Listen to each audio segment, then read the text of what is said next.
সোমবার সকাল 11টা নাগাদ হঠাৎ বিস্ফোরণে আগুন ধরে যায় শিপিং কর্পোরেশনের বাংলার জ্যোতি জাহাজের সামনের অংশে। এ সময় ধোঁয়ার কুণ্ডলিতে ঢাকা পড়ে চারপাশ। কর্ণফুলী নদীর ডলফিন জেটিতে থাকা এই জাহাজটিতে ছিল প্রায় 11,700 টন ক্রুড অয়েল। খালাসের জন্য কুতুবদিয়ার বহির্নোঙর থেকে এটি সকাল 10টায় ইস্টার্ন রিফাইনারির ডলফিন জেটিতে এসে পৌঁছায়। এই জ্বালানি তেল খালাস করে নেয়ার কথা ইস্টার্ন রিফাইনারিতে। বিস্ফোরণ ও আগুনের সংবাদ পেয়ে একে একে ছুটে আসে ফায়ার সার্ভিসের 8টি ইউনিট, নৌবাহিনী, কোস্টগার্ডের উদ্ধারকারী জাহাজ।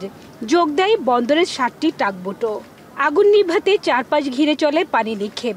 প্রায় 1.5 ঘন্টার চেষ্টায় আগুন নিয়ন্ত্রণে আসে।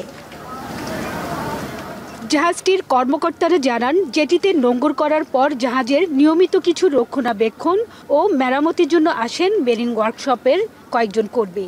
এ সময় জাহাজটির ডেক বা ফোরপিক স্টোর রুম খুলতে চাবি নিয়ে আসেন নাবিক সৌরভ।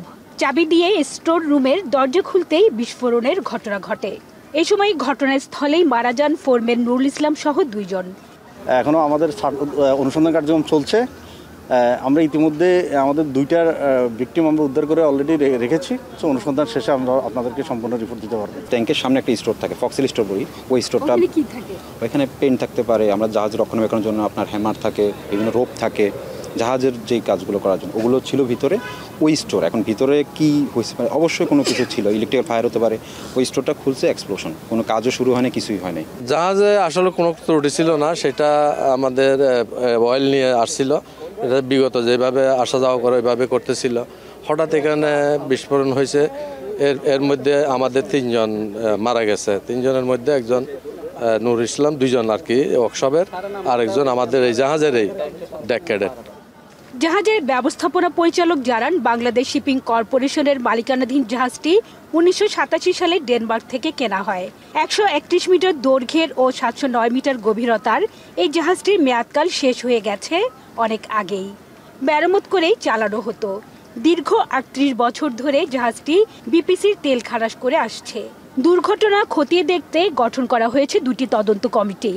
যদি আমাদের মেইন কার্গো হোল্ড বা মেইন ট্যাঙ্কে যদি আগুন লাগতো, that could be extremely disasters, catastrophic, এবং that could be extreme national issue. যে ঘটনা ঘটে গেছে সেটা তো আমরা রিট্রাইভ করি, সেটা কোনো কিছু করতে পারবে না। বাট ভবিষ্যতে অনুরূপ ঘটনা না ঘটে এবং এটার ফলো আপ যে অ্যাকশন যা করণীয় সর্বোচ্চ চেষ্টা আমরা গ্রহণ করব। দুর্ঘটনায় নিখোঁজ ক্যাডেট সৌরভের বাড়ি ঝিনাইদহে। বাকি 2 জন ওয়ার্কশপ কর্মীর মধ্যে হারুনের বাড়ি কিশোরগঞ্জে। খবর পেয়ে ছুটে আসেন নৌবাহিনীতে কর্মরত তার ভাই ও ভাতিজা। দিশারা তো মানে তার কি আর কি আছে, ছেলে নাই, 5টা মেয়ে, তাহলে দিশারা না, তার ওয়াইফ, মেয়েগুলো আছে, ধরে সান্ত্বনা দিতে পারবো যে বাবা মা তোমার। এ পর্যন্ত 2টি মরদেহ উদ্ধার হলেও বিএসসি পরিচয় নিশ্চিত করেনি। হাজিরা শিউলি, এখন চট্টগ্রাম।